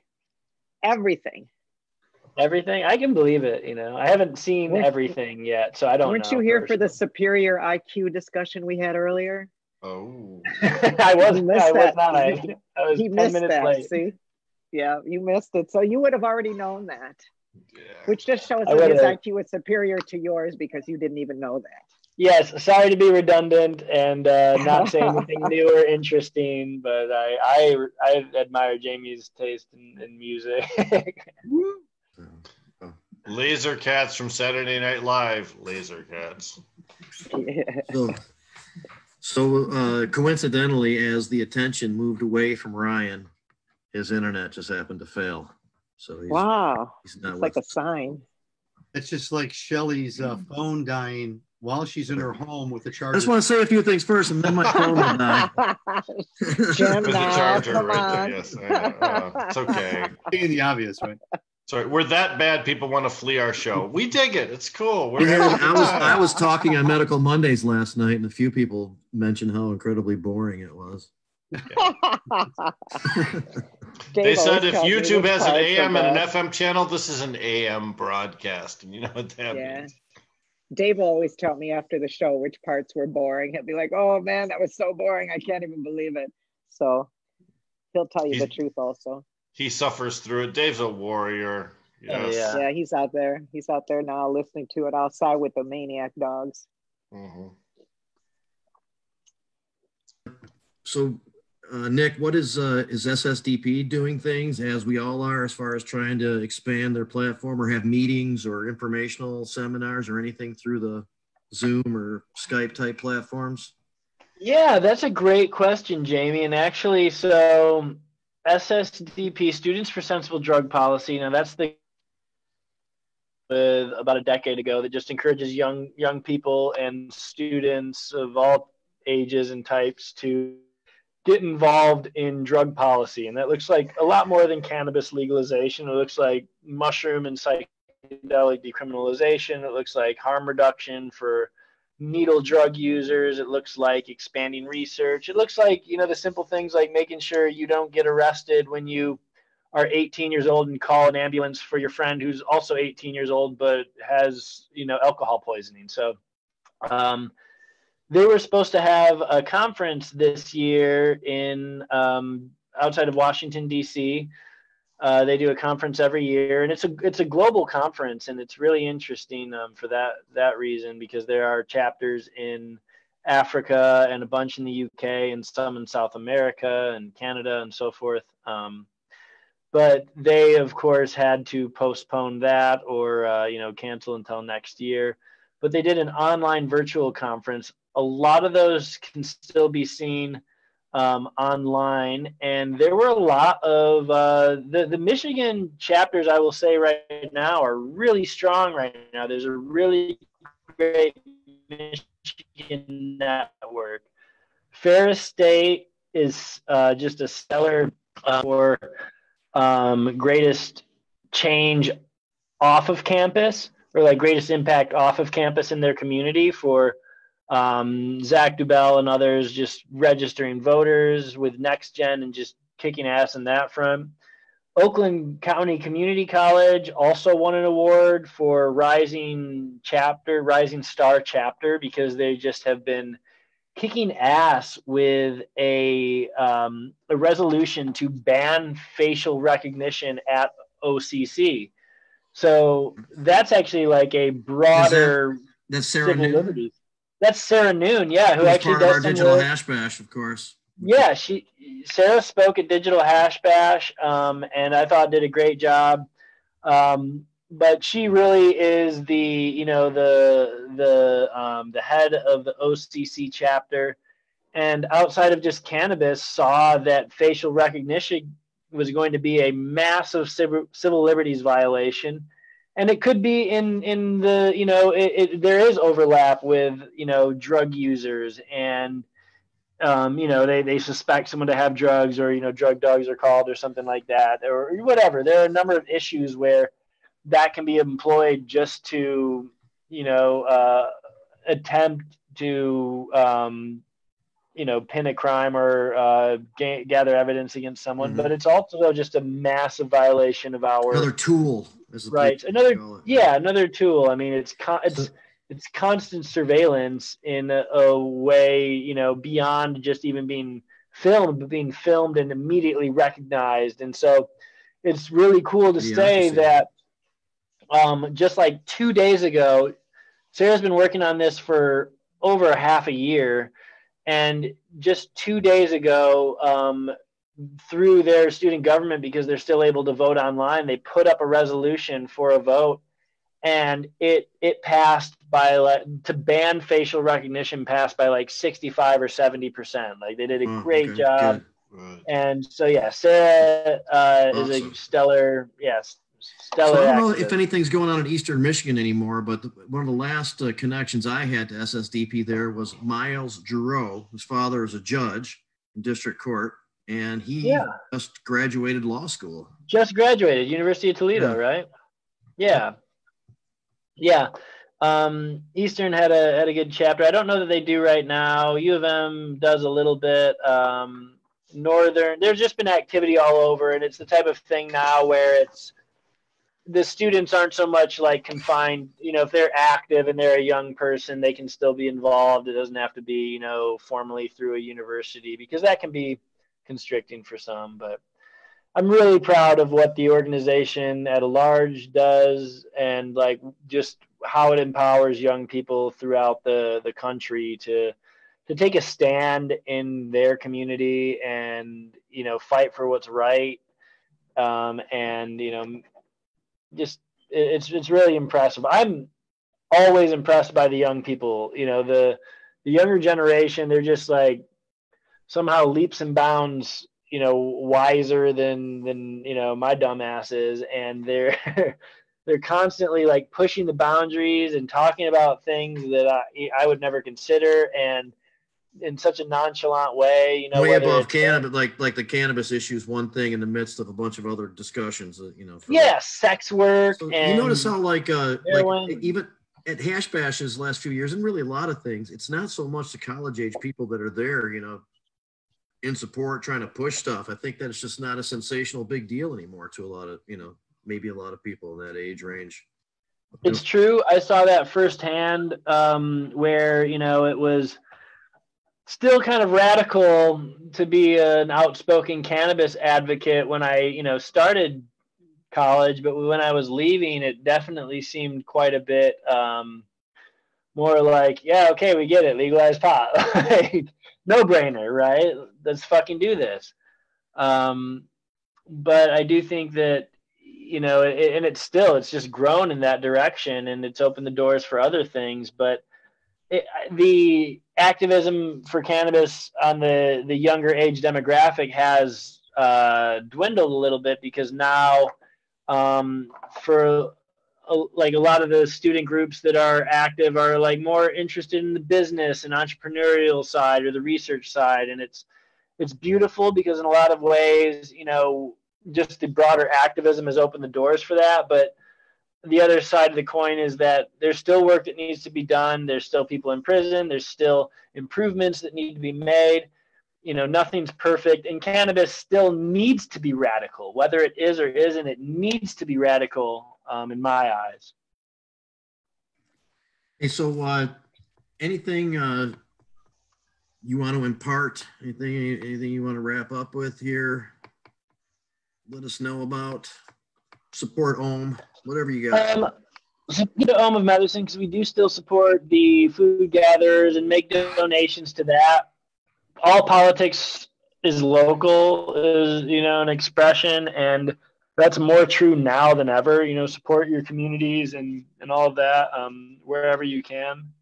I would say, with Hash Bash and SSDP both, the conference and the Hash Bash live stream, a lot of those snippets are up on YouTube, and you should really go and watch. And there's some absolutely brilliant. We were gonna play yours, but we had a little. We still could, I guess, but we're getting. Why don't we play it after it? Yeah, let's play it. Okay, I'll tell you what. Shit. Let's play it. I had to watch mine last week. Further on display, so. Oh yeah, all right. Well, if you did it to Colin, you can do it to me. But damn it. Yeah, we'll do it. We'll do it. We'll take a little break and then come back and wrap up, and maybe we'll talk about something non-controversial, like the barber who decided to open up in Shiawassee. And you're almost out of time for that, my brother. It's almost 6. So it's about 1:45. Well, don't waste any time on my video. You want me to roll mix now? Jim, what were you saying? The aid package and how the Safe Banking Act of 2019 is being included, that they might vote on this Friday for the coronavirus package. Oh, really? Was a National Cannabis Industry Association was involved in getting that included, or? I believe they were, yeah. Over the last week or so, they were up there. The CARES Act being included in the CARES Act, right? Or something along those lines. Something to think about. I'm pretty excited about that. I just wanted to throw it out there because no one's mentioned it yet. That's a good thing to throw out there, man. We should try to get Lisa Conine on here at some point, because she's actually very knowledgeable and up to snuff on a lot of those. So she has been on before, and we'd love to have her back on again. I know she does a lot of great work in a lot of different areas too. And the official check to give to the Hash Bash committee will be sent. Well, should be here anytime now, and I will figure out a way to send it or drop it off or something like that. Maybe we can. Will it have Donald Trump's signature? Sure, yeah. We'll take a couple extra days, but yeah, there's no problem to have that arranged. Just get a crayon and go for it. A Sharpie? No, Sharpie crayon. A little boob? A crayon.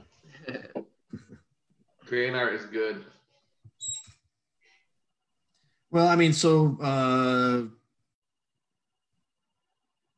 let's roll the. Let's just take a couple minute break and embarrass Nick a little bit more. And it's actually not embarrassing. It's really cool. There's all these segments video that Rick did are all really cool. Let's watch it, and then we'll come on back and wrap up.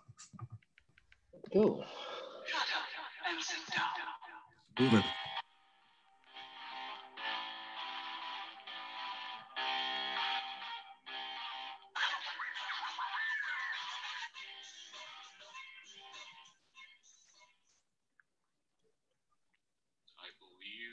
We have Nick Sattel on. So Nick, if you want to go ahead and unmute yourself, let's get it started. Hi everyone, happy Hash Bash. Hello to Hash Bash everywhere you may be, you may find yourself. I want to thank you first and foremost for joining us for this one-of-a-kind event, really something truly spectacular. Hash Bash in its own right is one of a kind, happens once a year. And it's really exciting that organizers of the Hash Bash Planning Committee, the Rose Street Fair, Hash Bash Cup, and of course Planet Green Trees were able to come together to make this a really exceptional event. So I'm excited for the broadcast we have ahead of you. I hope you are as well. It's here in unexpected, unprecedented, and really uncertain times that we gather today. Neither celebration nor embrace, as is often the case, but in honor and in protest. And we are honoring those who have lost their life, fought for the right to cannabis use and the liberation of the plant. And many have lost their lives or their livelihoods or vast amounts of time. The scourge that is drug prohibition. It's true, we have many victories behind us here in Michigan and elsewhere in the country and even globally. And we really do have a lot to celebrate. And so I do hope that people are taking a lighthearted approach to the day and enjoying this broadcast with their preferred method of consumption and doing so safely. I'm outside getting some fresh air and nature because that's still allowed, and I hope you're able to get out when you can as well. But I hope everyone else is otherwise staying inside, being safe, maintaining your distance, and doing what we need to do to maintain the proper precautions in this time of crisis. So, again, we do have many victories behind us, and we are victors. In this fight, we've won many battles locally, statewide, and federally, and we're going to continue to do so. We're siblings in arms fighting forward, and I'm glad to see so many familiar faces already in this broadcast and know so many people at home are watching who would otherwise be in attendance. So we're here gathering online as we gather every year in protest as well. And we have many grievances still against the federal government, state government, and local governments that do not understand cannabis as a medicine, do not understand cannabis as a basic human right, and do not understand or empathize with our needs as cannabis consumers. Prohibition bolstered a racist, violent, and horrifically unjust criminal justice system, and it's fed into a gluttonous and bottomless pit, leviathan that is our institutionalized slavery called mass incarceration. So our work is not done. We have so much more to do and accomplish, so much more that it's not enough to just end prohibition outright, but we need to begin now by suturing the wounds that have been inflicted by the war on drugs. We have an opportunity moving forward. I really do believe that this is going to illustrate a lot of things in our life and society and communities that we need to make changes, desperately need to change, and one of them is prohibition. People, right now, cannabis in Michigan and in other states is being considered an essential service, an essential product, whereas it's been felonious. It's more than essential for a lot of us. I mean, it is life-saving and grace-giving plant for many of us here and around the world. So it is, again, my absolute honor to be a part of this broadcast and do it in conjunction with the people who have been making this happen for years and years. And that includes, people like Adam Brook and people like Jamie Lowell and people like Charlie from the Monroe Street Fair, who have really done their best over the years to give cannabis users a place, give them a forum, give them a voice, and give them amplification. So I really do hope we'll be able to come out of this stronger. I'm very confident we will. I don't think we can give up on hope. And I really appreciate everyone for coming out today, for staying in today, and joining us here today to just, again, protest unjust laws and make our voices heard, allow this to be documented, and to further, just further free and liberate the plant. So, again, appreciate everyone. Stay safe. Do what you can, and shine on. Happy Hash Bash, everyone. All right. Hey, thanks a lot, Nick. Nice. That was great. Glad we played that. A little hemming and hawing, but then we played it, and now I'm happy that we did. Yeah. Plenty of hemming and hawing in the video, so thanks. That's good. So today I looked at the map of the Blue Angels, and determined about what time they should be in my area. I went out on the roof of the building we are in, and they flew right directly over the top of us. Cool. And it was kind of cool. You want me to roll that one? Yeah, I mean, and this was, and we like to say every show, and I don't think we have yet, thank you to the essential workers. And that's what they were out there doing. So just to emphasize that a little bit. So, yeah. It's only a couple seconds long. This one's having trouble playing on the computer. This one might have to be done. Okay. I got a video of them earlier too. I posted well, it's probably not nearly as cool as the one I have, but that's probably I'm glad to hear it. I saw Collins and it was pretty cool. Okay, I showed it to Dave and Dave agreed it was pretty cool. I'm telling you. Yeah, it was. If one of you guys are using your phone, you can easily right now share your video screen. We can see your blue angel. That's your job though, so why would we be doing that? My phone's right here. I'm on the computer. Awesome. Yeah, we can see Collins' really cool video. That would be awesome. Go boys and girls. But I guess that was nice. I did see some people bitching about the amount of tax dollars spent on doing this just to thank the essential workers.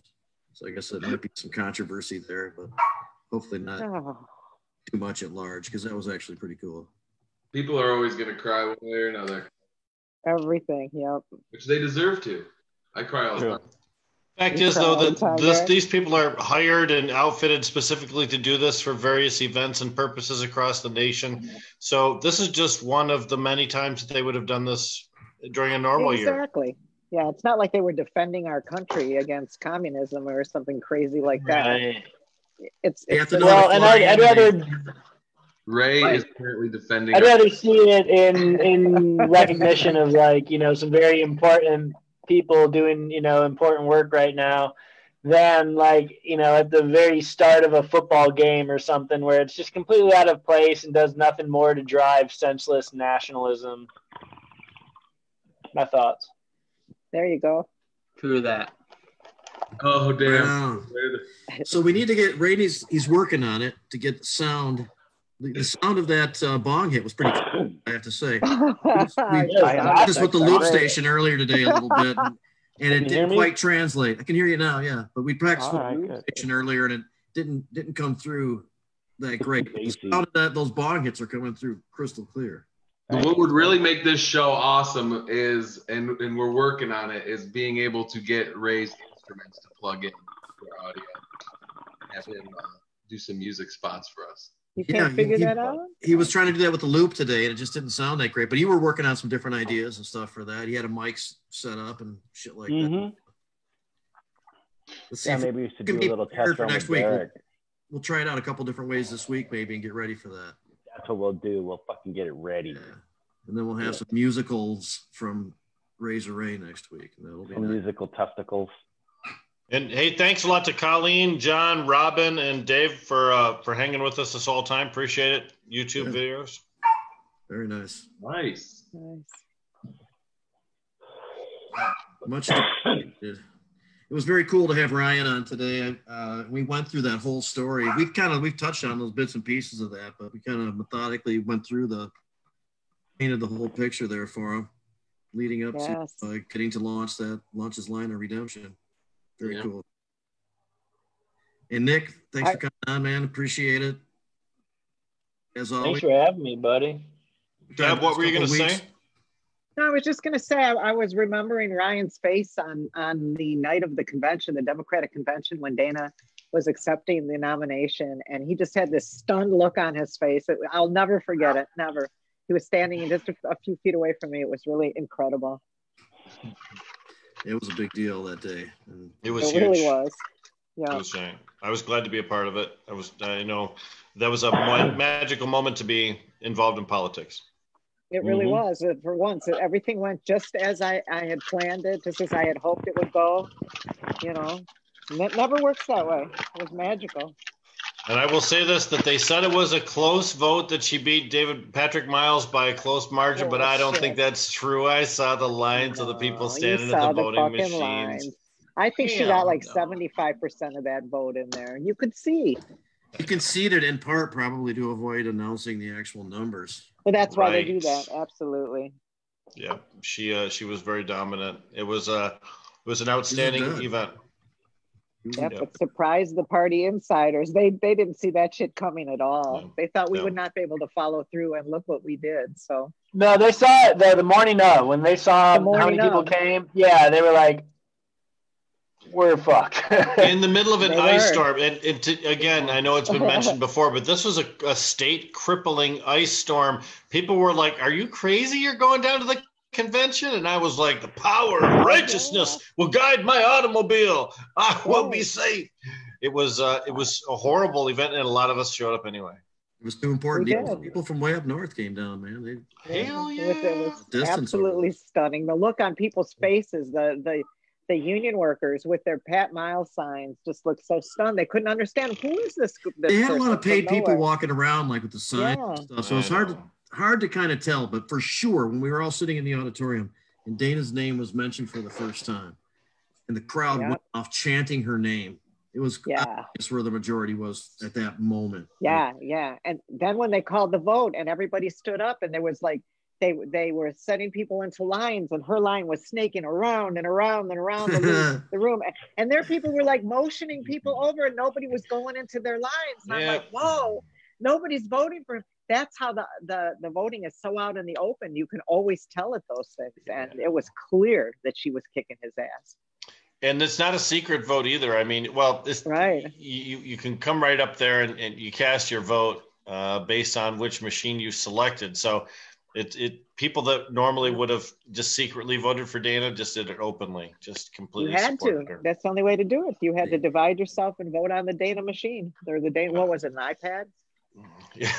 Hey, so we're sweet. winding down a little bit for our time, but it's been really cool today. I really appreciated being able to run through that whole thing with Ryan at first in particular, man. That's pretty neat. And the announcements next week are going to be kind of cool. I just, since they are being announced next week, I just won't say that they are now, but just ways of like expounding upon his whole philosophy and the ways we can present his products to people for different. Great guy, great show. This has Cliffhanger, really just been fantastic. And you're right, Jamie, as far as Cliffhanger goes, I can't wait to learn what Ryan's got going up next week. That's going to be awesome. Yeah. So, as we get, we haven't talked about the criminalized nature. I mean, we don't have much time, but anything on the horizon there, Jim, before we on our way out?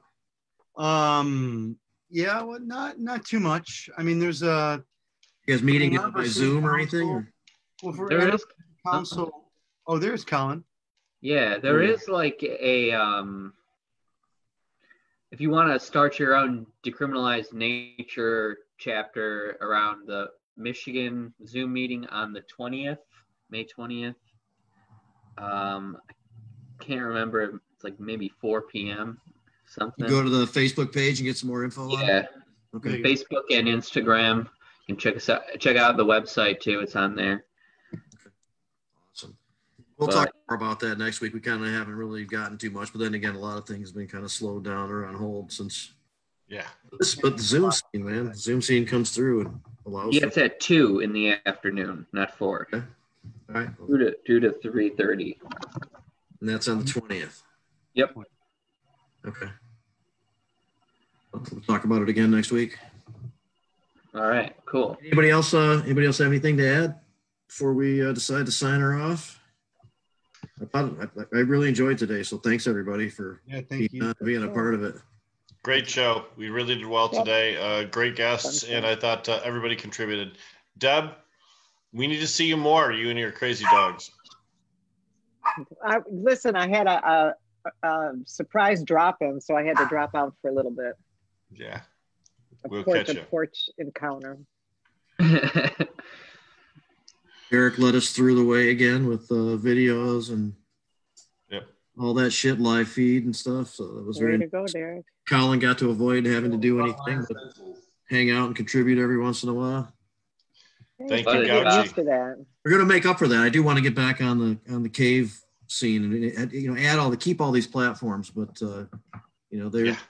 they've been good to us for a long time, and that's a platform that we have a little establishment with. So maybe what we could do is like turn on a Zoom meeting while we're there with all our phones and broadcast on the internet at the same time.